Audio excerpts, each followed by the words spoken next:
warahmatullahi wabarakatuh. Perkenalkan, nama saya Sarena Alenia, NIM 2011140130, Prodi Perbankan Syariah 6D. Saya akan mempresentasikan proposal penelitian saya yang berjudul Sistem Pengalihan Hutang atau Hiwalah dan Dampaknya. Bagi suatu negara, bank dapat dikatakan sebagai darahnya perekonomian suatu negara.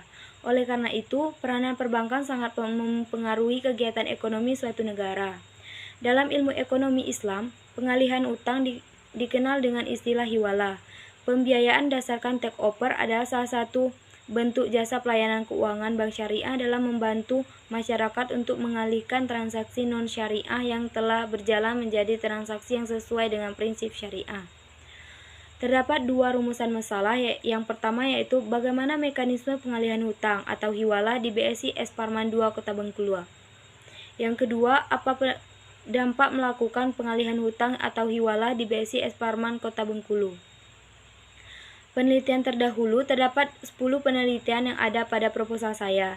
Dari 10 penelitian tersebut, terdapat kesamaan dengan penelitian yang saya angkat, yaitu pada pengalihan hutang atau hiwalah, dan terdapat perbedaan pada setiap penelitian seperti perbedaan pada pembahasan akad, mekanisme, hukum, dan yang lainnya.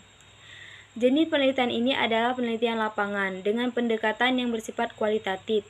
Metode penelitian kualitatif adalah metode penelitian yang digunakan untuk meneliti pada kondisi objek dan alamiah, dan penelitian berfungsi sebagai instrumensi kunci. Teknik pengumpulan data dilakukan secara gabungan. Adapun waktu penelitian yang dilakukan dimulai pada bulan Maret 2023 sampai dengan Mei 2023 sampai dengan selesai. Tempat penelitian dilakukan di BSI S Parman 2 Kota Bengkulu beralamat di Jalan S Parman Kota Bengkulu. Penelitian memilih lokasi ini dengan alasan karena sebagian besar nasabah belum memahami mekanisme yang digunakan dalam penerapan pengalihan hutang di BSI S Parman 2 Kota Bengkulu. Dalam analisis data diperlukan beberapa tahapan, yaitu yang pertama, data collection atau koleksi data, 2. Data reduction, 3. Data display atau penyajian data, 4. Consolidation, drawing atau penarikan kesimpulan. Secara umum, makna kata hawalah atau hiwalah adalah berpindah atau berubah. Pemindahan yang dimaksud adalah dalam konteks pemindahan hutang dari tanggungan orang yang berutang atau al-muahil menjadi tanggungan orang yang akan melakukan pembayaran hutang atau al-muhal alaih.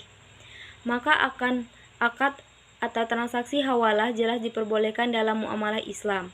Sedangkan mengenai hukum menerima hawalah pada ulama terbagi menjadi 3 pendapat, yaitu yang pertama wajib, yang kedua mustahab atau tidak sampai wajib, yang ketiga itu boleh. Dasar hukum dan mekanisme pengalihan hutang. Yang pertama itu adalah Al-Quran. Terdapat dalam Al-Quran surat Al-Maidah ayat 5. Hai orang-orang yang beriman, penuhilah akad-akad itu. Dihalalkan bagimu binatang ternak kecuali yang akan dibacakan padamu. Yang demikianlah itu. Dengan tidak menghalalkan berburu ketika kamu sedang mengerjakan haji. Yang kedua itu hadis. Orang yang mampu membayar hutang haram atasnya melalaikan hutangnya. Apabila salah satu di antaranya kamu memindahkan hutangnya kepada orang lain, hendaklah diterima pemindahan itu asal yang lain mampu membayar. Yang ketiga, ijma. Jumhur ulama berpendapat bahwa kalimat perintah, yakni hendaklah ia menerimanya, merupakan bentuk perintah yang bersifat anjuran atau sunnah, bukan bentuk perintah yang menunjukkan wajib atau fardu. Atas dasar itu, seseorang yang memiliki piutang dari orang lain, kemudian orang yang berhutang kepadanya memindahkan hutangnya kepada orang lain. Pemindahan piutang dianjurkan untuk menerima pemindahan atau hawalah ini, tetapi tidak sampai diwajibkan. Yang keempat yaitu akad-akad yang digunakan dalam transaksi pengalihan hutang. Yang pertama yaitu qard dan murabahah.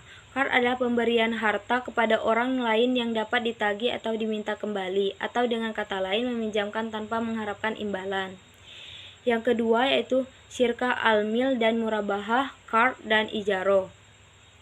Syirkah al-mil menurut ulama fikih adalah 2 orang atau lebih memiliki harta bersama tanpa melalui atau didahului oleh orang akad asyirkah. Status harta masing-masing bersifat berdiri sendiri secara hukum. Yang keempat, ijarah mutawiyah bin tamlik atau IMBT. Ijarah adalah akad pemindahan hak guna barang dan jasa melalui pembayaran upah sewa tanpa diikuti dengan pemindahan kepemilikan atas barang itu sendiri. Berikut rukun dan syarat pengalihan hutang menurut mazhab Syafi'i adalah yang pertama yaitu muhil. Muhil adalah orang yang memindahkan utang. Yang kedua, muhal alaih. Muhal alaih adalah orang yang dihawalahi atau orang yang berkewajiban melaksanakan pengalihan hutang. Yang ketiga, ada persetujuan atau ridho. Jika pindah muhil ada pelaksanaan untuk melakukan pengalihan hutang, maka akad tidak sah atau muhal. 4. Adanya hutang, yaitu akad muhal kepada muhil dan hutang, muhil kepada muhal alaih. 5. Sigat pengalihan hutang. Sigat pengalihan hutang adalah ijab dan kabul. Adapun syarat-syarat pengalihan hutang ada 5 perkara, yaitu yang pertama, hutang dipindahkan itu sama dengan hutang orang yang dipindahkan dalam hal jenisnya, sifatnya, masa pembayaran kembali, dan masa temponya. Kadar masing-masing dari 2 macam hutang, yaitu hutang yang dipindahkan dan hutang orang yang dipindahkan diketahui kadarnya. Apabila kadarnya tidak diketahui, maka hawalah tidak sah. Hutang yang dipindahkan itu merupakan hutang yang tetap.